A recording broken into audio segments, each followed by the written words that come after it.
Idea generation. IELTS এর candidate জন্য অবশ্যই এটা ফরজে আইন। আইডিয়া জেনারেশনটা কিভাবে হবে আমি তোমাদেরকে বলি। সকাল থেকে রাত্র পর্যন্ত কমপক্ষে হলো 20টা টপিক নিয়ে আইডিয়া জেনারেট করবা। 20টা টপিক কিভাবে? সকালবেলা ঘুম থেকে উঠছো, উঠে টেবিল দেখছো, টেবিল নিয়ে 5টা সেন্টেন্স বানাও। সামনে টেবিল দেখছো, 5টা সেন্টেন্স বানাও।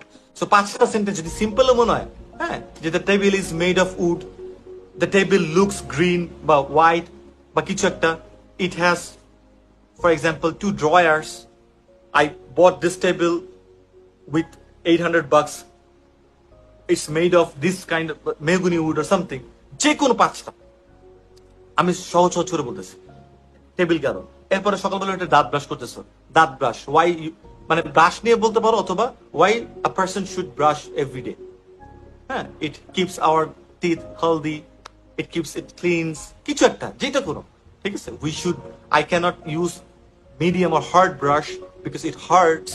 এরপরে তুমি বাইরে গেলা, ট্রাফিক জ্যাম দেখলা, জ্যাম, জ্যাম নিয়ে 5টা, মেট্রো রেল দেখতেছো 5টা সেন্টেন্স, গভর্নমেন্ট নিয়ে 5টা সেন্টেন্স, স্ট্রাকচার নিয়ে 5টা সেন্টেন্স। তুমি দেখতেছো যে একটা জায়গায় অবিচার হচ্ছে, একটা জায়গায় খারাপ কাজ হচ্ছে, 5টা সেন্টেন্স। তুমি দেখছো একটা জায়গায় ভালো কাজ হচ্ছে, 5টা সেন্টেন্স। যে কোনো কিছু, আইডিয়া জেনারেশন এভরিডে 5টা করে সেন্টেন্স, সকাল থেকে সন্ধ্যা রাত্র পর্যন্ত 20টা সেন্টেন্স হবে, 20টা অ্যাটলিস্ট। এটাকে বলে আইডিয়া জেনারেশন। যখনই দেখতেছো তুমি তখন সেই টপিক নিয়ে কথা বলছো, ব্রেইনে স্ট্রেস পড়তেছে, স্ট্রেস, এই স্ট্রেস দরকার ব্রেইনে। কোনো কিছু স্ট্রেস ছাড়া হয় না। যে জিম করে কি করে, ওই মাসেলটা ফুলানোর জন্য কি হয়, স্ট্রেস, প্রেশার, কষ্ট, এটা করতে হয়, এরপরে হয়। লিখতে গেলে স্পিডে লিখতে প্র্যাকটিস করতেছো, হচ্ছে না, আঙ্গুল ফুলে গেছে, স্পিড, যেটাই করো কষ্ট, যেটাই করো, স্পিকিংটাও কষ্ট।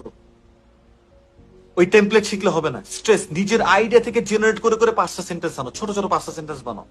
তুমি এই জিনিসটা জাস্ট 20 দিন করো, ম্যাসিভ ইমপ্রুভমেন্ট পাবা, ম্যাসিভ।